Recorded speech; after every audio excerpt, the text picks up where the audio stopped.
ገፍትራት እኔ ረዋን ገፍትራት እንደተገፈተረች በሰው እንትኑ እንደተነካ ወረቀት ወጣባት። ምን አወራችኋለሁ? አንዴ አፍሬያለሁ ማለት አፍሬያለሁ። አፏ ሁሉ ተሳሰረ። የምታወራው የምትመልሰው ሁሉ ጠፋባት። ኡስማን በጣም ተደናግጧል፣ ግራ ተጋብቷል፣ አልቅሷል። በዱባይ ፖሊስ እንግዲህ ማዘዣ ወጥቶበታል ማለት ነው። እንግዲህ ውድ ቤተሰቦቼ ጓደኞቿና የቅርብ ጎረቤቶቿ ረዋንን ስለተፈጠረው ነገር ሊያጽናኗትና ሊጠይቋት ወደ ቤቷ ጎራ ብለው ነበር ማለት ነው።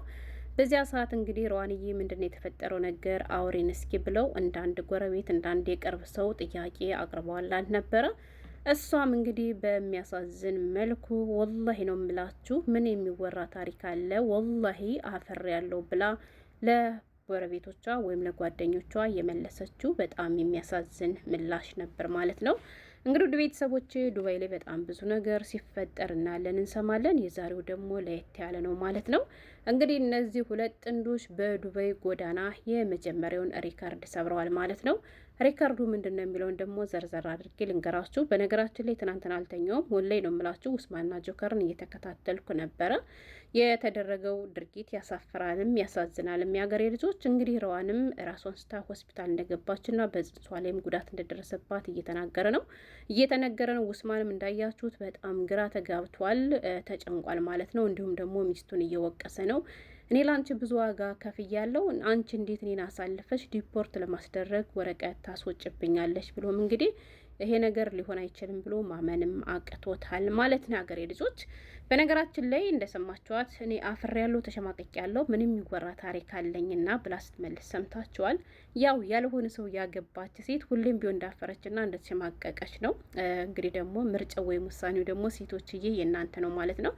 በዚህ አጋጣሚ አንድን ወንድ እናንተ ፈልጋችሁና ወዳችሁ ያገባችሁ ሴቶች ማለት ነው እባካችሁን ባላችሁን የሚያናድድ ባላችሁን ወዳልሆነ ነገር የሚመራ ነገር አታድርጉ። ባላችሁ የከለከላችሁን ነገርም ተከልከሉ ማለት ፈልጋለሁ።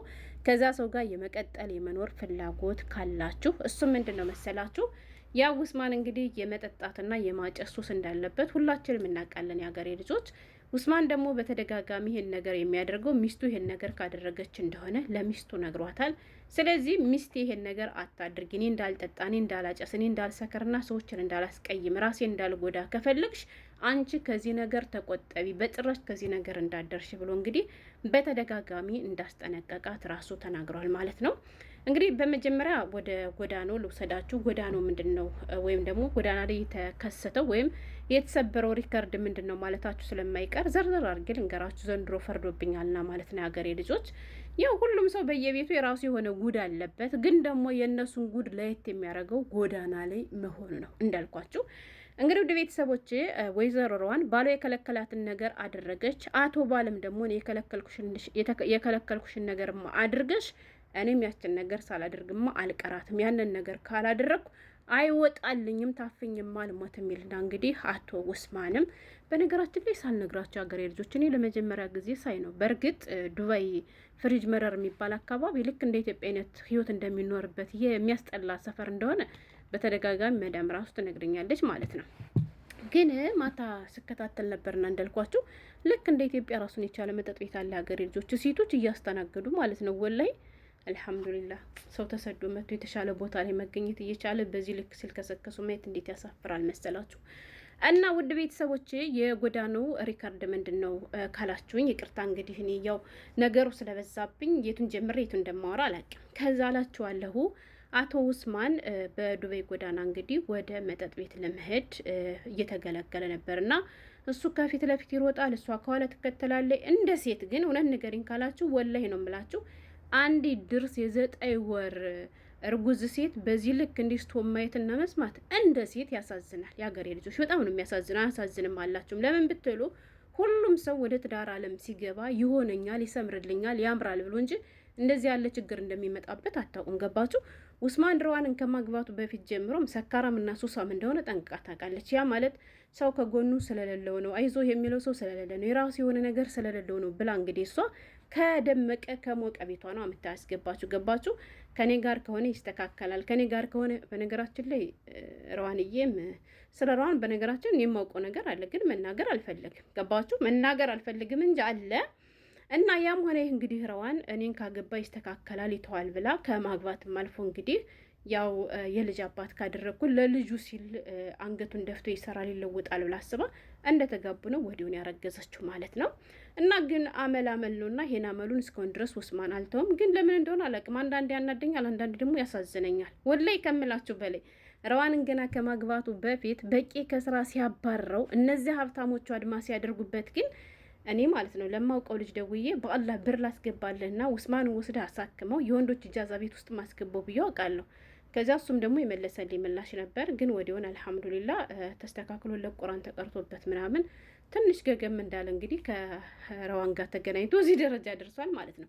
እና ውድ ቤተሰቦች አቶ ኡስማን ወደ መጠጥ ቤት እጄ ካልጠጣውና ለብለቀታ ገብቼ ልካቸውን ካልነገርኳቸው ህመሚ ወይም በሽታ አይለቀኝም ሲል ረዋን ደግሞ ኧረ በፈጠረህ አንተ መጠጥ ቤት ገባህ ማለት ምን እንደሚፈጠር ምን እንደምትል እነማ እንደምትሳደብ ነው ጠንቅቄ አውቃለሁ። በጭራሽ ይህን ነገር አታደርገውም ብላ እሱ ከፊት ለፊት ይሮጣል፣ እሷ ከኋላ፣ እሱ ከፊት ለፊት ይሮጣል፣ እሷ ከኋላ እየሮጠች እንግዲህ ከዛም ሩጣም እንግዲህ ድርስ እርጉዝ ስለሆነች እሱም ማስቆም ወይም ከሱ ጋር እኩል መራመድ አልቻለችም እና በመጨረሻም ያወራዋን ጉዳት ደረሰባትና ወደ ሆስፒታል ገባች። ኡስማንም እንግዲህ ወደ አሰበበት ወደ መጠጥ ቤት ቦታ ገብቶ እንግዲህ አዳሩን በሙሉ ቢራ ሲጠጣ፣ ጠርሙስ ሲሰብር፣ ሴቶቹን ሲሳደብ ብቻ በጣም ነው የሚያስጠላ ካፉ የሚወጣው ነገር እውነት ለመናገር ማለት ነው። ግን ደግሞ ሰው ከጠጣና ከሰከረ ብዙ ነገር ሊያደርግና ሊናገር ይችላል። ያገሬ ልጆች እኔ አናደደኝ ማን እንደታውቃላችሁ? ጆከር ማለት ነው። ጆከር በጣም አናዶኛል።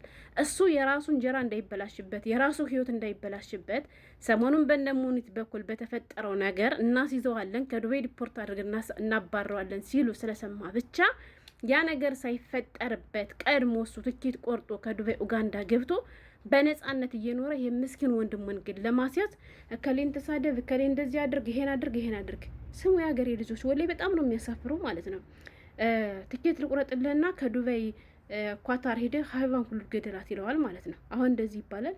እና እውነት ለመናገር እንግዲህ ሪከርዱ ምንድን ነው ካላችሁ ዱባይ ጎዳና ላይ የሀገሬ ልጆች ቤታቸው ውስጥ ሁሉም ሰው በየቤቱ የራሱ ጉድ አለበት። እነሱ ግን በዱባይ ጎዳና እንደዚያ ሲጓተቱ በመጨረሻ እሱም እንግዲህ ካልጠጣሁ አይለቀኝም ብሎ ሄዶ መጠጥ ቤት አደረ። እሷም ደግሞ ህመም ወይም ጉዳት ደርሶባት ሐኪም ቤት ገባች። በመጨረሻም ደግሞ ምንም የሚወራ ታሪክ አለኝ ወላሂ ያፍሬያለሁ ብላ ተሸማቃ እንግዲህ በዚያ መልኩ ምላሽ ስትመልስ ሰምታችኋታል። እና ሴቶችዬ እንዳልኳችሁ ሁሉም ሰው ሲጀምር ይሆናል ብሎ የሚጀምረው ግን ገብታችሁ አይታችሁ የማይሆን ነገር እንደሆነ ካወቃችሁ ያንን ነገር ተሎ አስቆሙት። እውነቴን ነው የምላችሁ ወላሂ አሁን እሷ እያለች ያለችው ልጅ ትላለች።